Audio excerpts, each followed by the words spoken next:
Good evening and welcome to the studio this evening. So, I'm going to carry on and finish off this police box, otherwise known as the Tardis.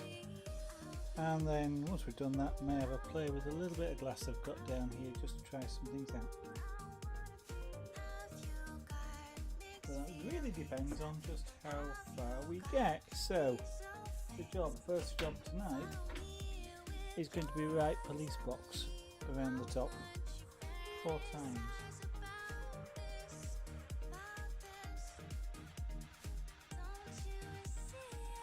Which could be fun. As in, not very much, but we shall see. So I'm going to write it first with a pen.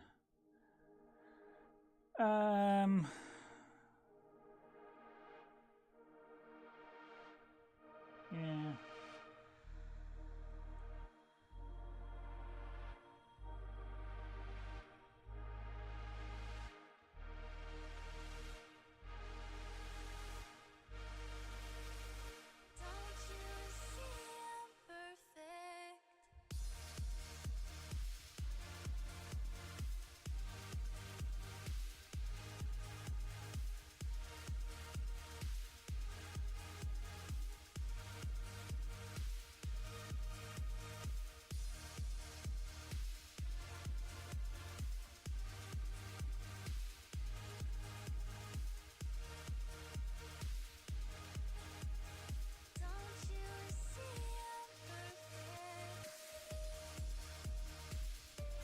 It's got to prove interesting to try and get it yeah,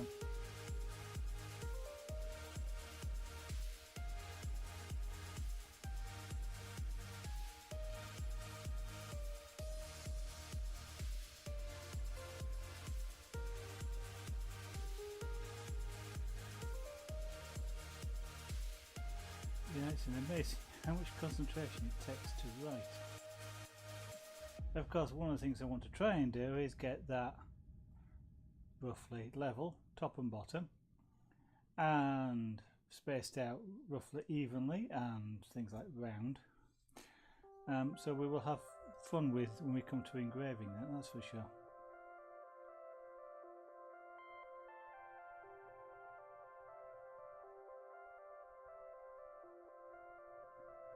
And of course, for some reason, I cannot spell police tonight.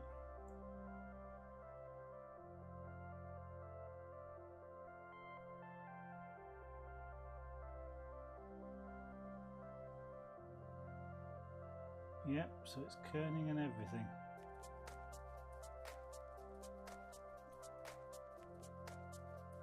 By which I mean that the difference, the space between the letters changes. So the smaller letters like the I, the difference is between the letters is smaller. Now this is more rounder than I'm doing it, but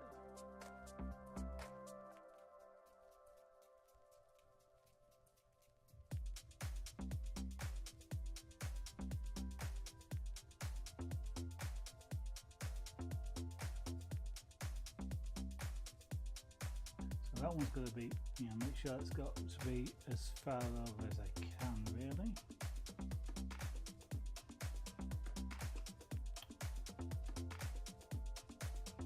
So things like the X has got to cross in the middle.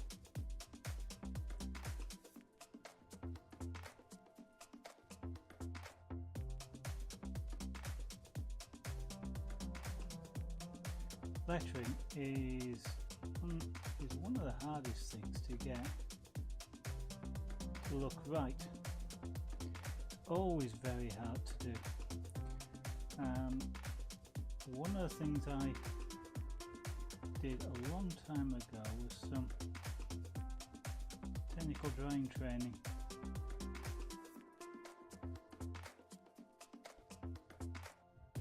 And back then, because it was all manual, there's no computers, no computer-aided design back then, and you spent hours, literally hours, perhaps even days, practicing letters. getting the the vertical lines perfectly vertical, circles, the O's equal on both sides, X's crossing in the middle, these sorts of things, both in uppercase and lowercase. And you had to draw them, well, you'd be drawing using construction lines, so the tops would all line up perfectly and the bottoms all had to line up perfectly. And the middles had to line up perfectly where there were middles, and even fonts came into it a little bit, because things like in some fonts the letter B, the top bit is smaller than the bottom, and you had to get it right. If you didn't get it right, either you did it again or you got marked down. And that may just be, maybe just lettering, pin numbers, for example, or anything that's on the drawing, including the information box, which is usually down the right hand side, bottom right hand side. Now, of course, these days with CAD, although that's done for you, you just type and the letters are all perfect, but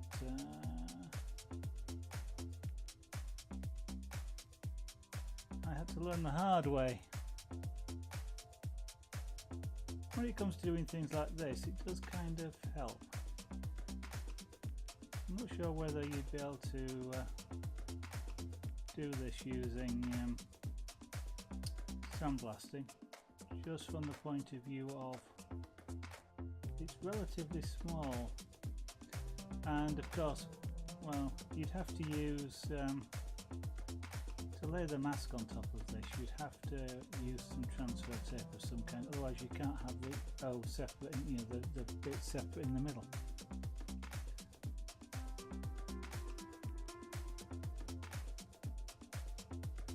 Things like the O and the P, they'd have to sort of leave a bit that to support the mask in the middle. But if it's stuck down mask, you use transfer tape, which is so you stick your mask to the tape and then you put the tape down onto the item. The mask is usually more sticky than the tape is, so the mask sticks and you can peel the tape back. But what that does is allow you to do things like have the bit in the middle of the O's and B's and P's without either having to leave a gap to support it or just them not being present at all. And then your P's are all sort of filled in and your O's are just big blobs.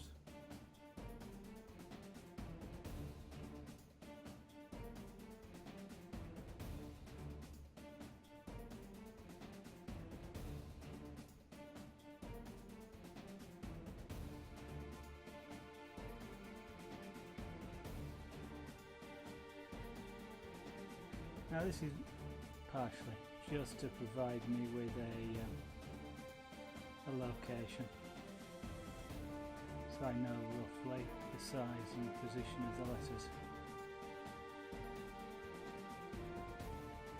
I can then, when I come to actually engraving them, then I can sort of get it right at that point. Get it wrong at that point, it's too bad.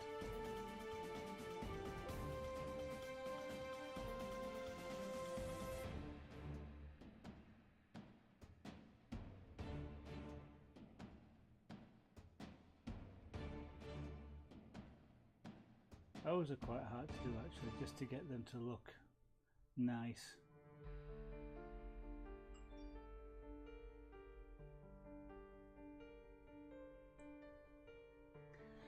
Right, and yeah, just checking that the microphone is working.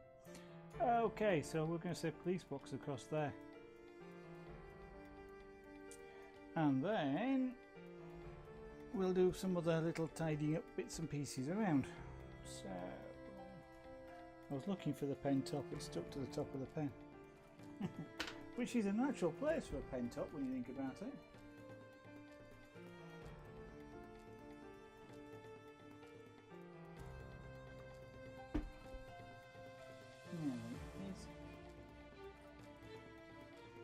Is Twitch being twitchy tonight?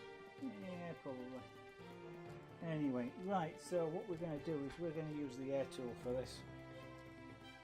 Which will probably cause the brick compressor to stand up, but we won't hear it in here, so that's fine. Now this stuff throws dust. So I'm also going to start the fan up.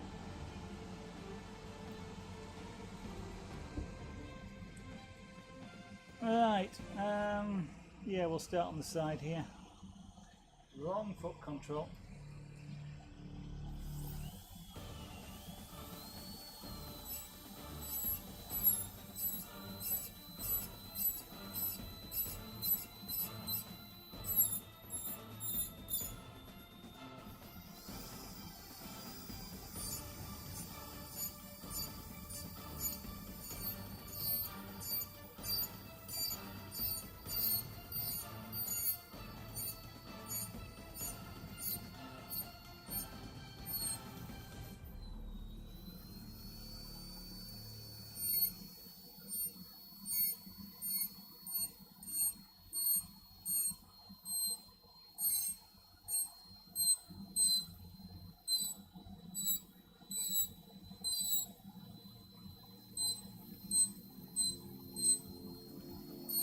Wow, this takes concentration.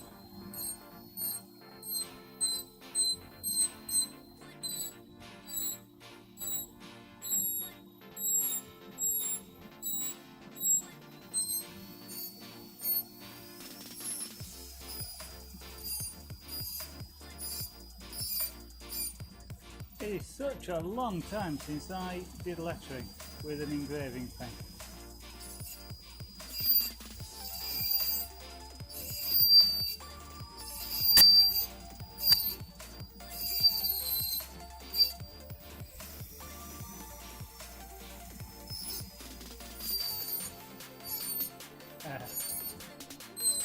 And my natural inclination at this point is to stick my tongue out. I don't know why. Now I've mentioned that on stream before, but you know, it seems to happen to a lot of people when they're really concentrating on getting something like this accurate. We always want to stick our tongues out.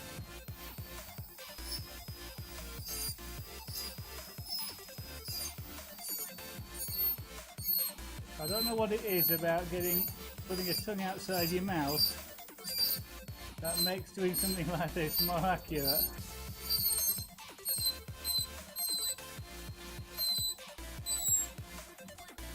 Because the fact that everybody has a tendency to do it, or lots of people do, must be something evolutionary in that. You know, there must be something in man's past that made it easier to concentrate or more accurate or whatever by sticking the tongue out. It has to be some form of instinct.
Now then, with this drill, I could in principle write public call in there, but it's so tiny that I'm not going to bother.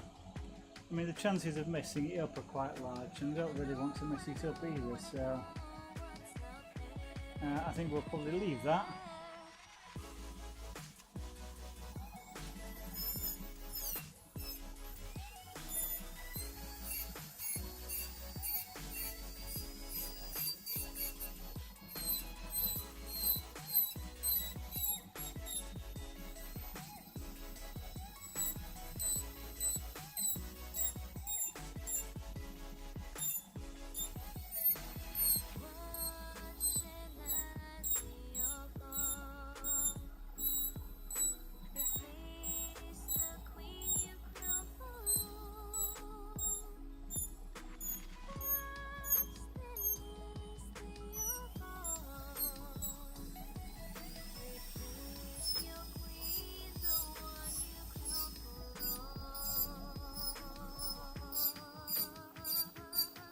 Now I'm controlling the speed of this drill with a foot pedal, but for some reason I also keep slowing down, and I don't know why that is either.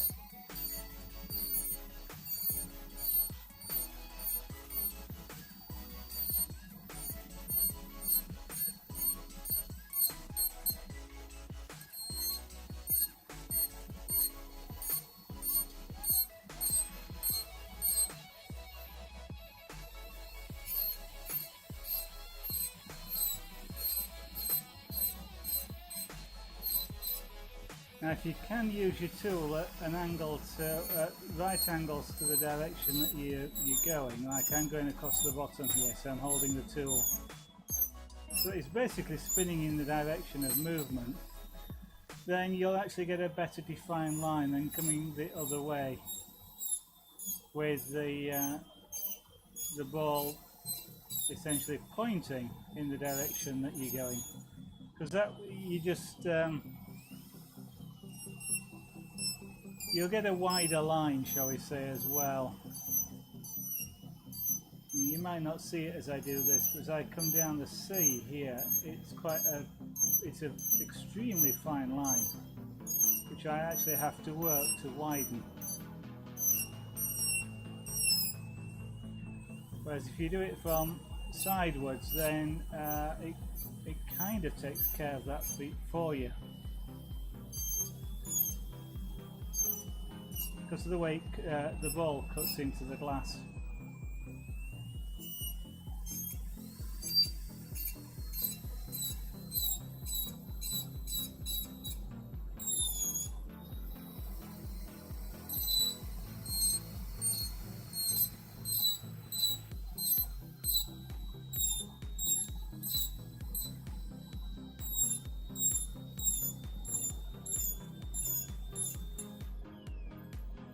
Woo!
With a drill like this, there isn't actually much to be gained by spinning it slower.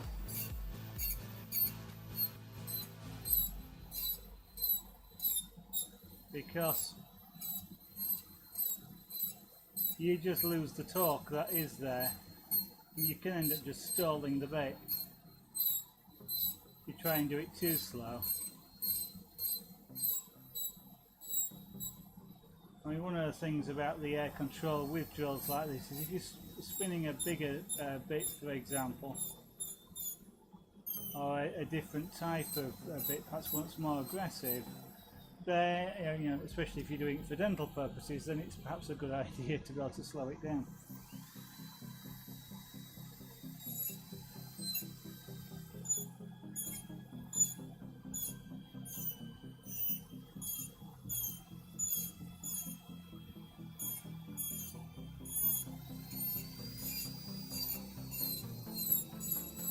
Now the way I'm holding this is one of the reasons why I got this particular air drill, because that is so much like using a pencil.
I'm almost going cross-eyed with that. It's just concentrating so much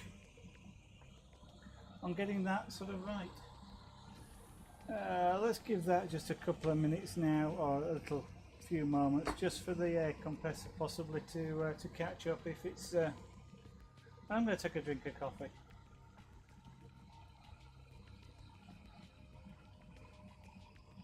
Give me eyes something to catch up with, I think.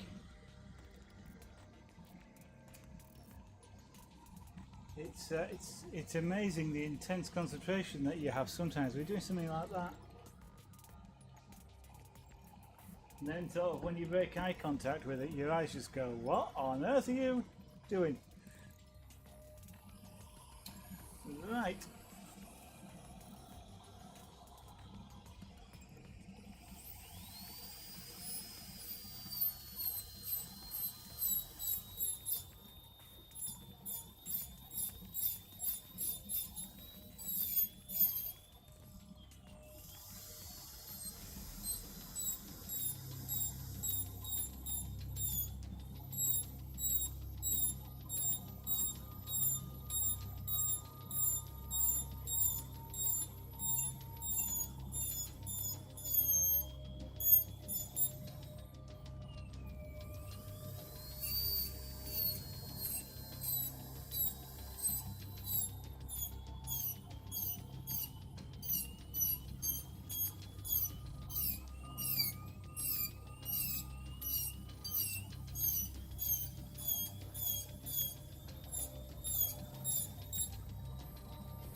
One of the things you have to fight against when you're doing lettering like this is, and I don't know why it happens, but lots of people do it, is as you're working your way across here, the size gets smaller.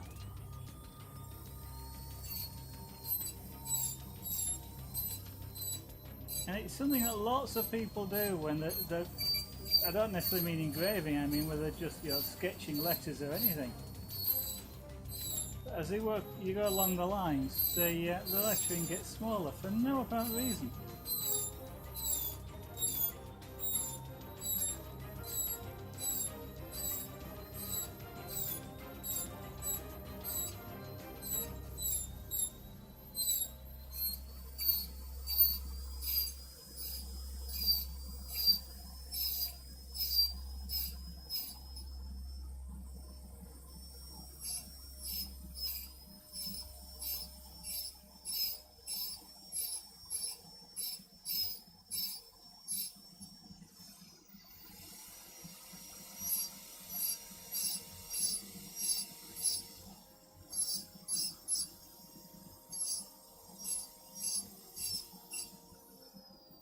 Now you might be a little bit amazed at just how quiet these tools are.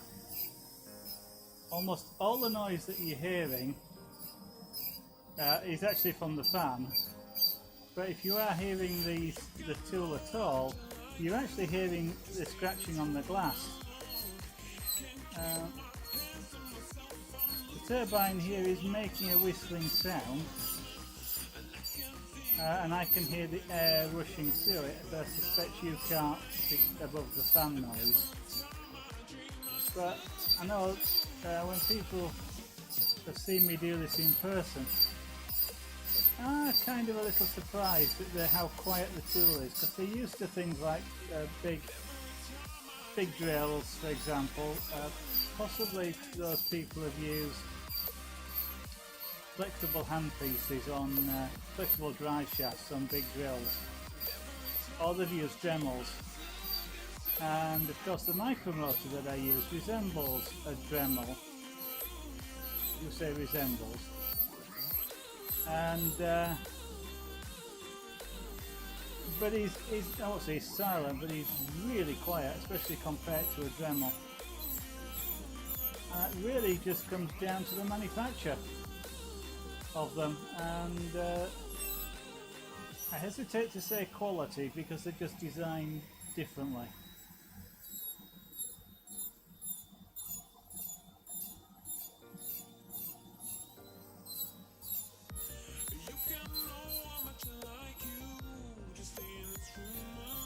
they don't have to make Dremel sound really noisy when you listen to the two side by side. Right, so we've put police box across the top there on all of these. What we'll probably do is polish those out. Now the next thing I'm going to do is this band here across the bottom. I'm going to make whiter, and then I'm going to colour the bit underneath, and then we'll put some lines down the side. So switch of tool. Really careful, this piece of glass underneath me here has got sharp edges.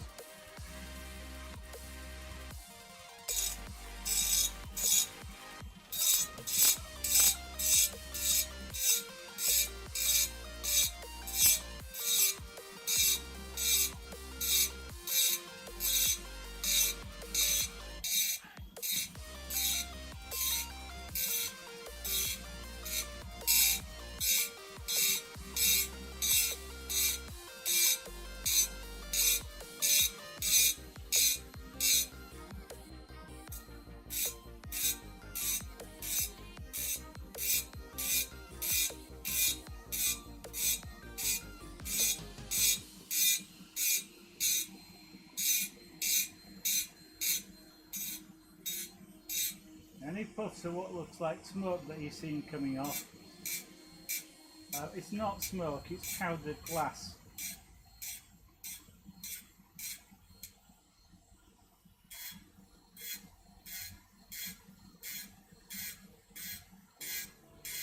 And if you can see it, you'll now understand why I'm running the extractor fan.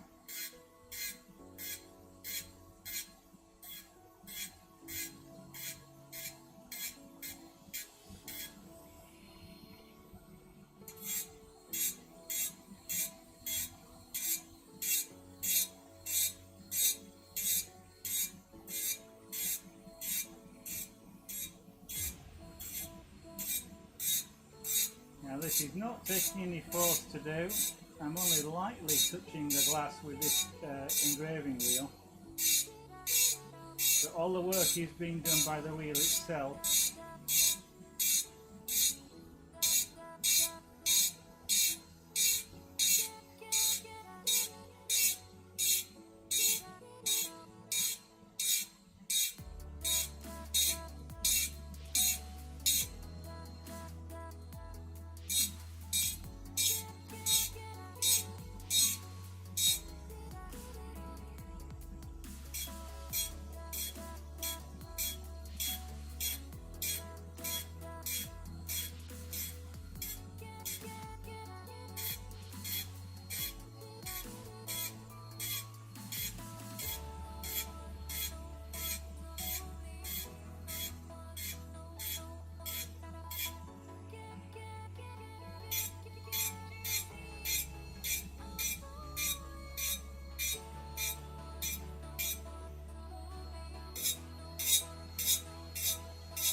Right, so we've got that white band now across the bottom. So that's, if you recall, if you've ever seen it, the Tardis or police box, there's a plinth. So that's kind of like an angled piece, and then we come down into the bottom plinth.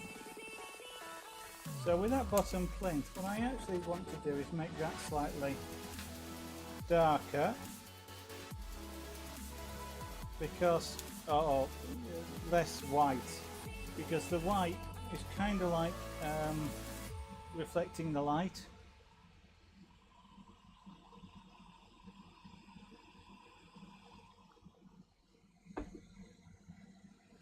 So what I want to do underneath is have it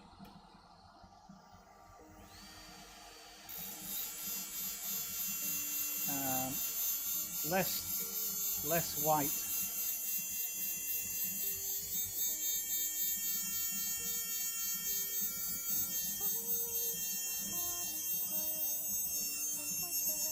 Now that high-pitched whine that you're hearing again is not from this tool. It's from the, well, it's not from the Micromotor. That's from the abrasive wheel on the end, the abrasive stone, actually scratching the glass.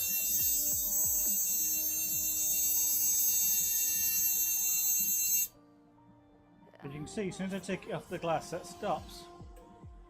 Let's put a bit of coolant on that actually.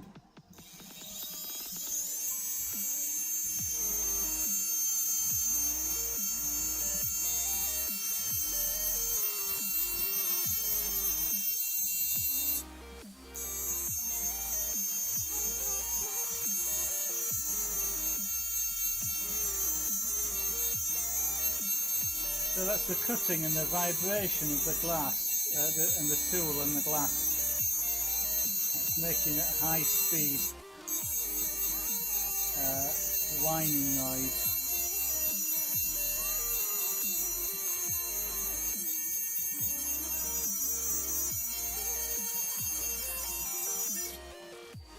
Oh, there's it.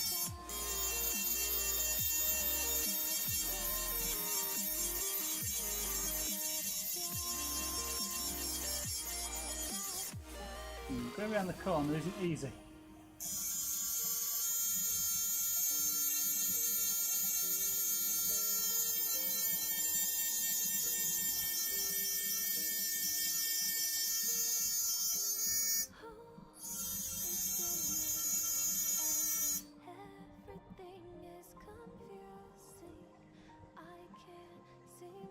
Yeah, but this tool could actually potentially do with dressing, making it it's a little bit, it's gone a little bit smooth.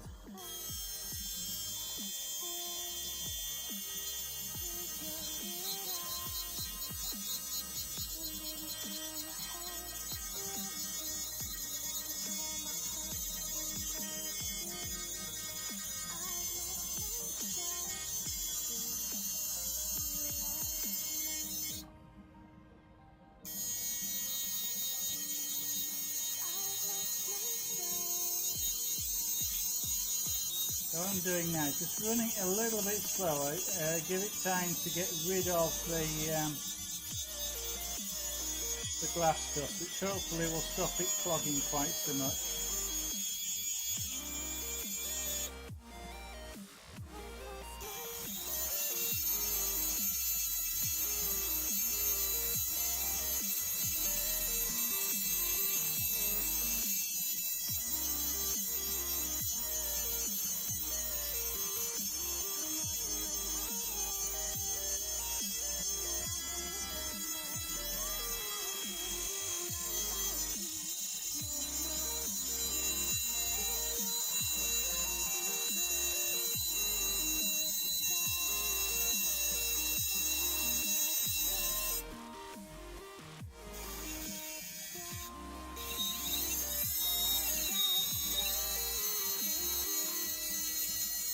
You can actually use that note as a means by which you can tell how fast the drill is spinning. And I mean, I don't mean you can go, oh, that's 5,000 RPM, although you might be able to do that.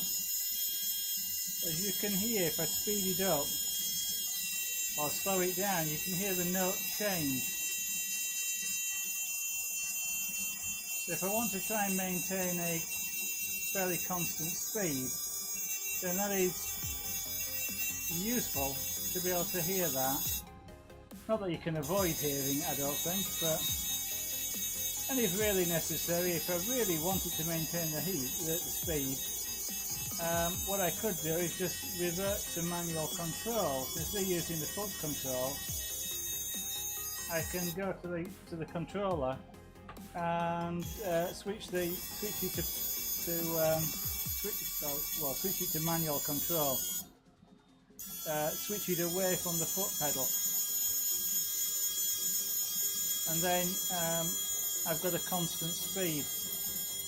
The other thing I can do with the controller though is I can set a maximum speed.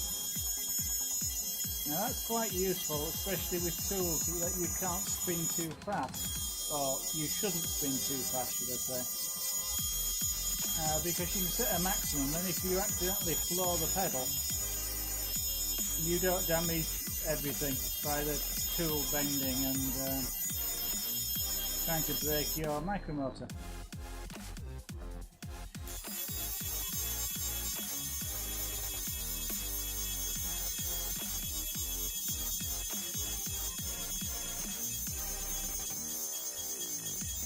So what I'm trying to do here really is just create a panel with a consistent engraving all over it. So it's one colour, and there's no sort of unevenness in the surface.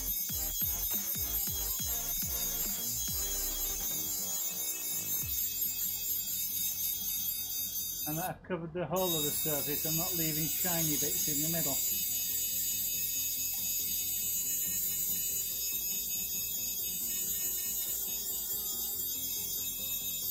So this is perhaps not a streamer to watch at the moment if you've got headphones on.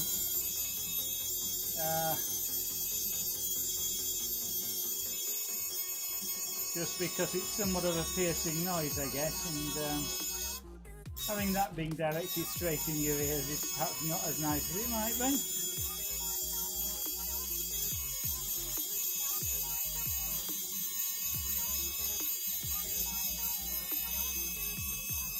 So whilst I'm doing this, and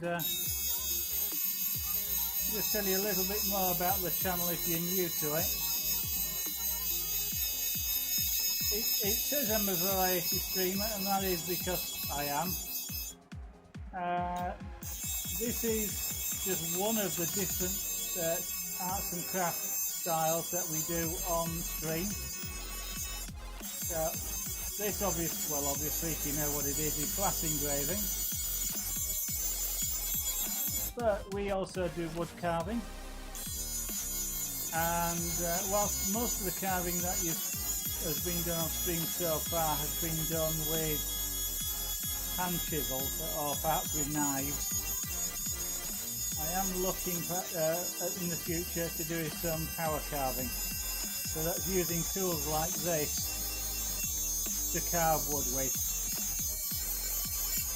rather than using chisels. What we also do is chainmail, generally making jewellery with that, so chains and necklaces and similar. And alongside the jewellery there are similar things like kumihimo braid weaving, beading is just a couple of the other jewellery techniques. There is scraper board is another art form that we use. Again, it's a monochrome, and this time actually black and white, where the board is black, but when you scrape it, it reveals white underneath. And you can use that by scraping it to create all sorts of pictures and art with it. There's pyrography, also known as wood burning, although no wood ever gets burnt. It's more sort of wood cooking with wood. Interesting. So making pictures using wood burning techniques.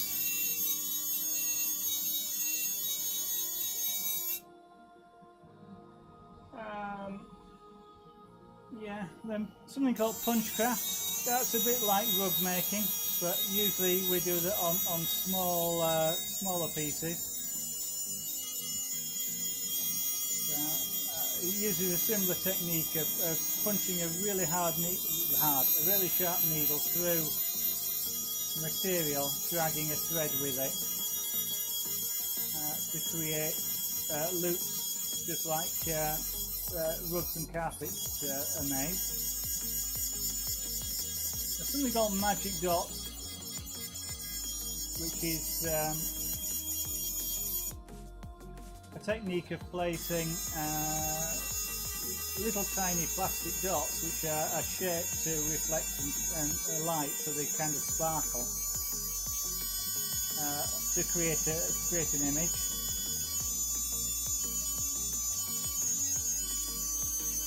All in all, sort of a fair variety of things, and sort of coming up in the future at some point will be some things like airbrushing, maybe some glass work,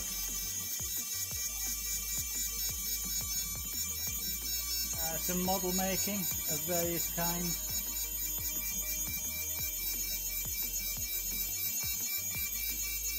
In fact, one of the models I've got to finish is a model of a tank, remote control tank. So I suspect I'll be doing that on stream as well. Now then, so there we've got the bottom engraved.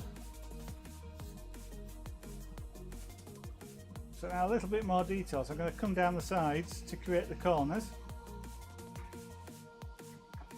And I'm just wondering if to do it with this drill or with that drill. I think I'll use the bigger one for this. The white on my hands, by the way, if you can see it there, that is powdered glass. So that's glass.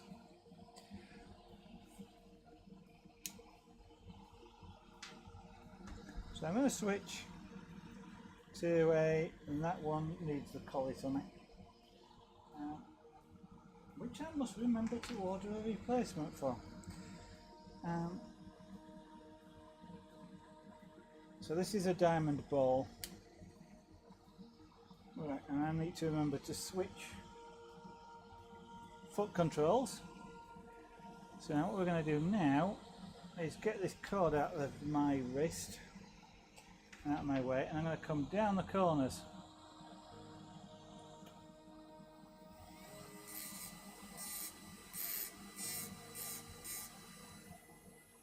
Now I'm using this diamond ball here because it creates a wider line than the one in the dental drill. It is, after all, a bigger ball.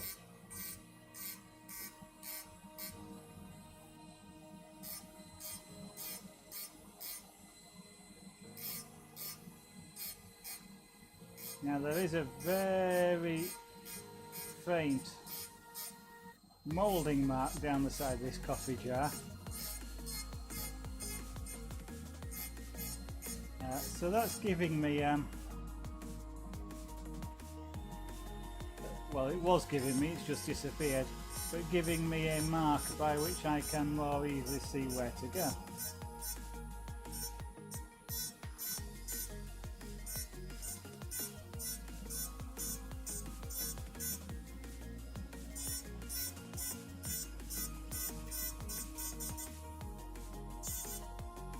And it disappears into the base.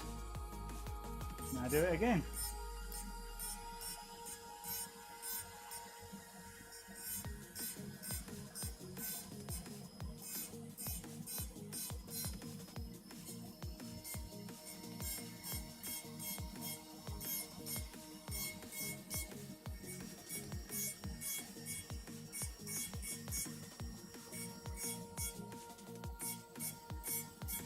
Now I did just change the the maximum speed of this Micromotor. I've upped it a little bit because this drill bit will actually, this diamond bit will actually stand being rotated at a higher speed. Now, if you do spin these at a higher speed, they're less likely to grab and they're less likely to go offline.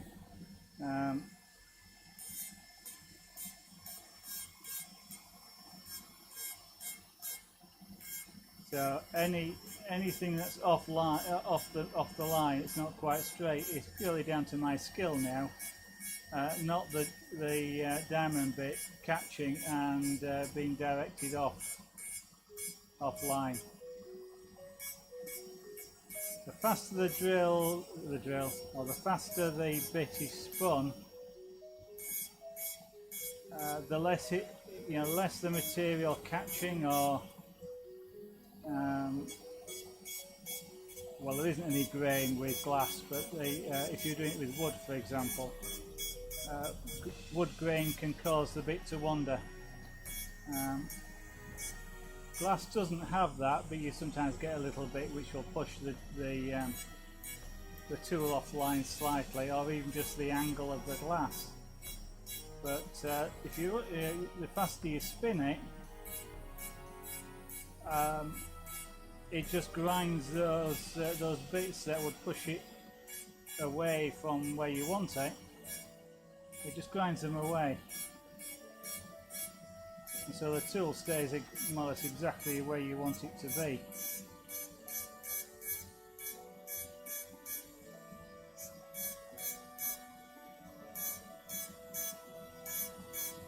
But with all tools there is a maximum speed, and you really do have to respect those speeds. So if the tool says maximum speed is 1000 RPM, the maximum speed is 1000 RPM. They don't mean 2. If you try running it too fast, what will happen is the tool will just vibrate to the point where it bends and damages your not only the tool that you're working with, but perhaps even the driver itself, the Micromotor in this case. And to be honest, that's more of a concern than ruining a diamond bit. Nah. They're not cheap, they're a few pounds a piece. But if I had a choice between ruining a diamond bit and ruining the Micromotor, the diamond bit would be the one that loses out.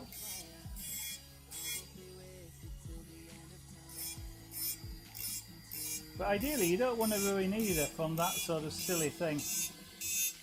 And I say silly because the speeds are quoted for a reason. Incidentally, if you had something like the grinding wheel I was using earlier in a tool like this, and you do spin it too fast, it is almost impossible to, so it bends, that is, it's almost impossible to hang on to this Micromotor. I mean, part of that is because you're holding it like a pencil, and it works better if you don't grip too hard. Because that tends to make your hand vibrate and less flexible to movement. But even if you've got a reasonable grip on it, it will jump and leap about somewhat, well, quite a lot. And it is almost impossible to hang on in that particular case. It's really surprising. The reason I know that is because I did it once. I didn't intentionally spin the tool too fast. I'd forgotten that the controller had the speed turned up, and I floored the foot control, expecting it to only spin to a relatively slow speed, and it hit something like the 30,000 RPM or whatever is this will do, very briefly, before it leapt out of my hands.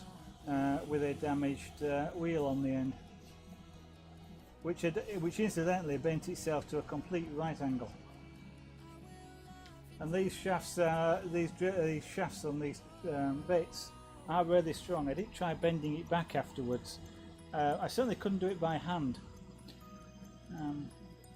Right, so what I'm going to do now is make life easier on myself.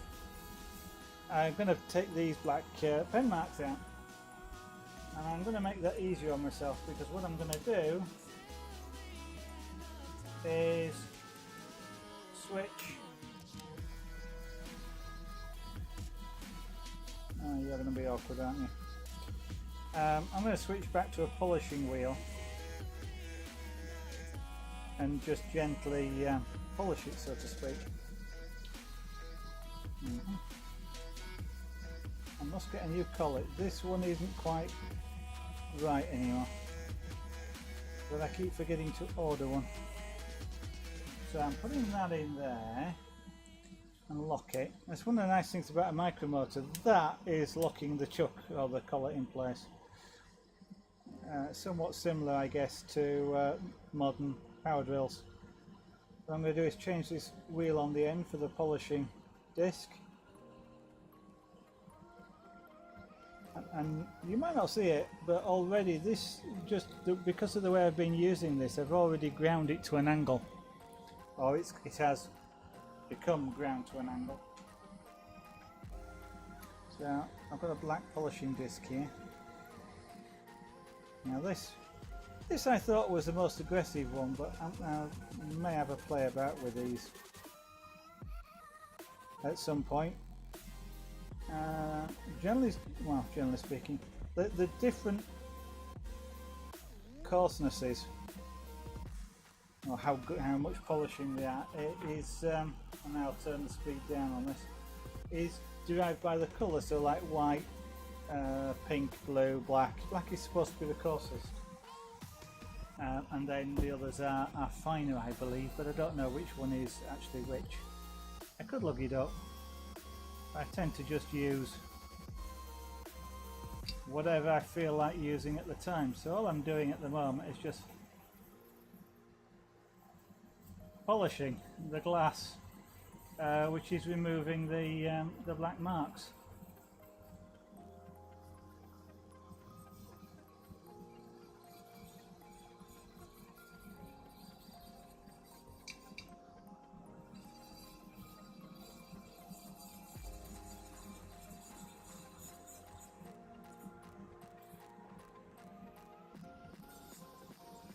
So I'm just using the side of the disc to do this, and that knocking you keep hearing is me accidentally catching it with the nut. That wasn't quite what I intended to happen there.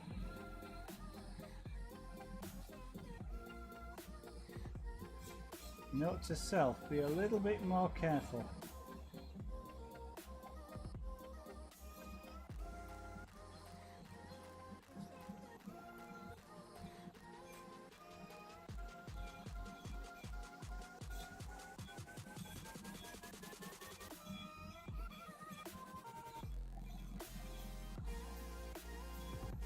Because what I could do is just get out some isopropyl alcohol and wipe them off, which actually probably would be a better idea. Yeah, do the job properly rather than with an inappropriate tool.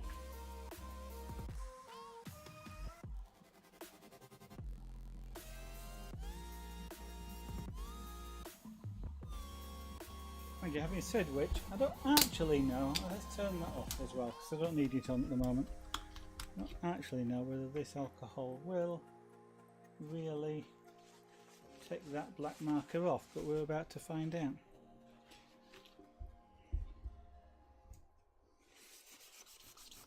Yeah, it does.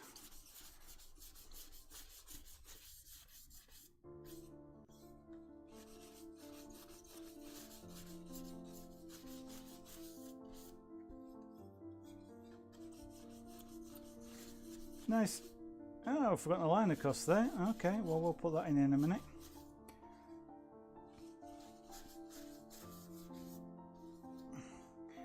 Kind of a useful thing to have lying around actually is a bit of isopropyl alcohol. That's the only line I've missed, so put the top on that, and yeah, I probably did that with a large diamond, so we'll put that back in.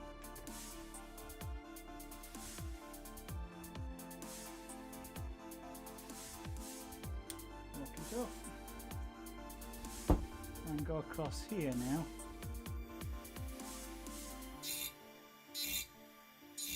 Completely freehand.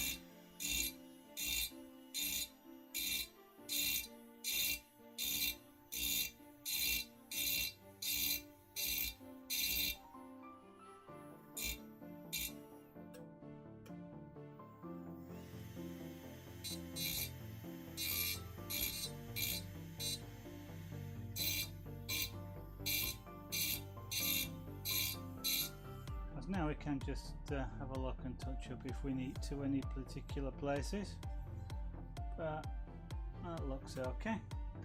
So let's just, any alcohol left on there? Yeah, we have. Give that a bit of a wipe down.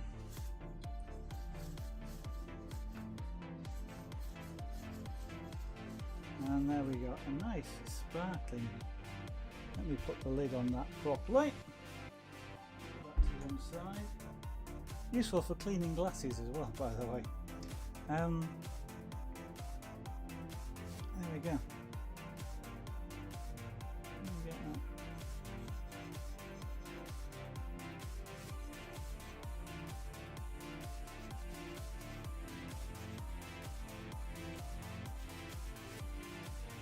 So there we go. The Tardis. So the front with the doors. Something black.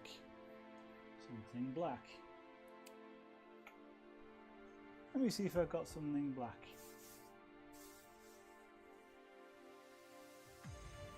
Have I got something black with which to make this visible? Actually, I don't. I do have.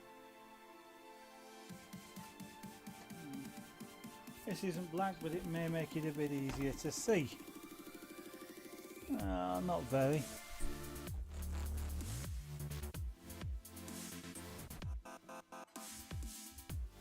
I used to have a black cloth.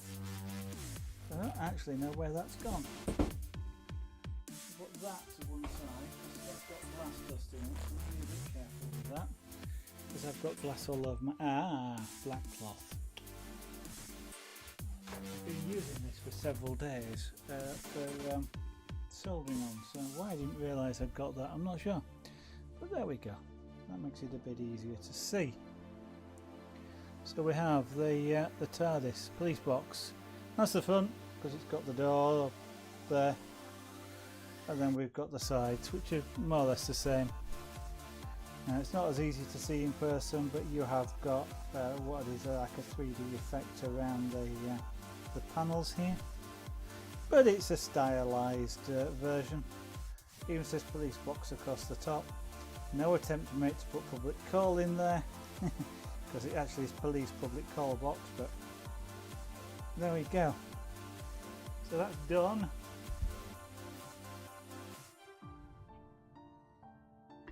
And there's the lid.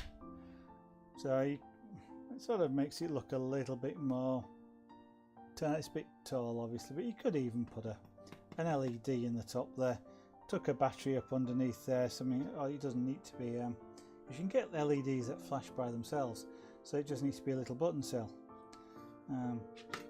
which would sit underneath there, and there you'd have your Tardis. So of course you could go to a little bit more trouble, because there's plenty of space in there. You could get something like a small Arduino, a small sound control board. So places like Sparkfun or Adafruit sell Adafruit certainly sell a nice one, which doesn't need any programming at all. You just plug it into your computer, download a sound file onto it, and then you can just push a button and it will play that sound file. Great if you do cosplay and things like that. So you could put an LED through with a on a little button cell, this little board with a small tiny speaker, and then you could have sort of the Tardis engines and the flashing light on top, or you can go all the way and use it like an Arduino and do the burrs so that you get the sound and the light in. I was going to say coincidence, that's not what I'm after. Match each other, they go together.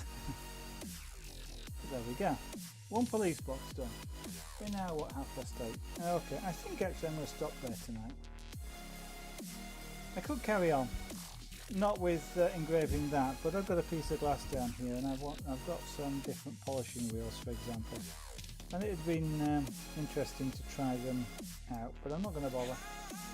And effectively, all I need to do is actually look it up as to which one's which, and then do it. So I'm not going to bother. But just to show you the piece of glass, it's a piece of glass that I did practice stuff on, so not fantastically visible, but this is a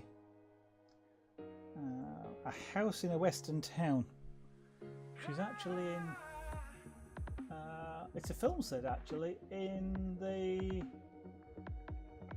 Lanzarote. That's the top of my head. You can see it a lot easier here. It's only very, very shallow engraved. Now, if you're into computing at all, you might recognise that. Of course, that's the Raspberry Pi symbol. And then just a couple of roses. So this is just an outlined rose, not very easy to see. So that one's been a little bit more engraved. So that's quite a nice one. So engraved and slightly polished off leaves, making them look a bit more shiny. That's quite nice. I might actually redo that on a proper piece of glass. That I think would look potentially quite nice. I'll have to think about that. But anyway, I think probably will do for this evening. Well, it will do for this evening. There's no probable about it. I'm going to say thank you for watching. I'm going to ask you to consider following the channel if you've been watching and found it interesting. I'm going to ask you to consider following the channel if you've been watching and not found it interesting. You might actually like some of the other things that get done on this stream. As I mentioned earlier, there's a whole raft of different things, and some more coming up this year, different things that maybe I haven't been doing before, like airbrushing, for example, or even power carving, using the tools we've just been using tonight. And if you do like the channel, I'd ask you to consider subscribing as well with an associate, so you can do that, because that sort of does help support the channel. It goes towards buying things like materials. I don't only ever reclaim coffee jars. I mean, buying coffee in jars like this isn't cheap anyway, but at least I get to drink it. And daft as it sounds, actually buying the jars is often cheaper than buying the refill bags, which are smaller and have less in them. So 150 gram, this is a 200 gram jar, 150 gram refill pack is often more expensive than the jar. Go figure. Yeah, buying materials, buying things like tools, the engravers and stuff like that, because they do wear out if you're using them for things like this, and then they do have to be replaced. And whilst you might not see much, it's just something like a polishing wheel like that is a couple of pounds, £2-3, and the mandrel it's mounted on is about £3. So and that one is wearing down now. I don't know if you won't be able to see it, but there's a grey edge, which is wear. Same with things like the grinding tools and the diamonds. The diamonds certainly do wear out, and things like carving wood is not cheap. So yeah, if you would consider it, I'd be grateful. Just say consider. You don't have to. No mandatory thing. You can watch if you want to do so without any of that at all. You might actually talk about watching, if you do like watching these streams, the archive that I've got. There's over 700 hours of archived video from past streams, which of course Twitch don't keep anymore, but I did. So they're gradually being uploaded onto YouTube, since YouTube does keep all that. So if you really want to see any of these older streams with pyrography and wood carving and the punchcraft, etc., they are being uploaded onto YouTube. So youtube.com/ZaragonArt. They're in real time, so it's just like you were watching them at the time, except there's no interaction. Which does mean it takes a long time to do things. You know, an engraving like this, there's about 6 hours of work there, which is 3 streams. So just bear that in mind. Although I will, as I get through the individual pieces, I will put time lapse up so you can at least look at the things in about 15 to 30 minutes. And if you are interested in supporting the channel different ways, like for example getting some jewellery, either as a present or for yourself, and some of these are, you know, some fairly chunky stuff. If you're a fellow and like heavyweight stainless steel, you can have that. If you're a fellow and you like shiny aluminium, you can have that as well, or a lady or whatever. You know, there's plenty there. That's sterling silver, and unfortunately I don't sell sterling silver for legal reasons. But aluminium, sterling silver, sorry, aluminium, stainless steel, niobium, and the other one is something I can't remember now. I always forget at least one of the metals, and it's titanium. Titanium's the other one that I do as well. So that's on Etsy, zaragonart.etsy.com, and my own website, which is really prominent there. That gives you a little bit more information about the various arts that have been done on stream up to now, and also a little bit more about the various pieces. So feel free to check that out, and I'll tell you a little bit more about it. I am expecting to be on stream again tomorrow night, somewhere between 7 PM and 8 PM UK time, gradually getting back into a schedule, but it's, you know, the job that I do means sometimes that start time has to vary. It'll be somewhere between those 2 times, although, you know, following me on Twitch will get you the Twitch notifications, and I do tweet out when I'm about to go live as well. So if you follow me on Twitter, you will get those notifications. So I'm going to say until next time, thank you for watching, bye for now.